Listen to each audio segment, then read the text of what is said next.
ସମୟ ସବୁକିଛି ବଦଳାଇ ଦିଏ। ଜୀବନରେ ଯେତେବେଳେ ଖରାପ ସମୟ ଆସେ ସେତେବେଳେ ଆମକୁ ଲାଗେ ସବୁକିଛି ଯେମିତି ଶେଷ ହୋଇଗଲା।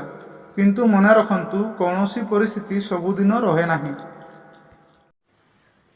ଆଜି ଯେଉଁ ଦୁଃଖ ଆପଣଙ୍କୁ କନ୍ଦାଉଛି ସେହି ଦୁଃଖ ଦିନେ ଆପଣଙ୍କୁ ଅଧିକ ଶକ୍ତିଶାଳୀ କରିବ।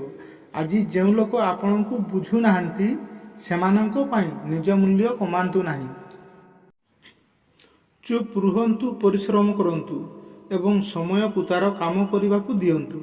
କାରଣ ସମୟ ଯେତେବେଳେ ବଦଳେ, ପରିସ୍ଥିତି ବଦଳେ, ଲୋକଙ୍କ ଚିନ୍ତାଧାରା ବଦଳେ, ଆଉ ସବୁଠାରୁ ବଡ଼ କଥା ହେଲା ଆପଣଙ୍କ ଜୀବନ ମଧ୍ୟ ବଦଳିଯାଏ। ତେଣୁ ଆଜିର କଷ୍ଟ ପାଇଁ ହାର ମାନନ୍ତୁ ନାହିଁ। ଧୈର୍ଯ୍ୟ ଧରନ୍ତୁ, ନିଜ ଉପରେ ବିଶ୍ୱାସ ରଖନ୍ତୁ ଏବଂ ଆଗକୁ ବଢ଼ନ୍ତୁ। ମନେ ରଖନ୍ତୁ, ରାତି ଯେତେ ଲମ୍ବା ହେଲେ ମଧ୍ୟ ସକାଳ ନିଶ୍ଚିତ ଆସେ।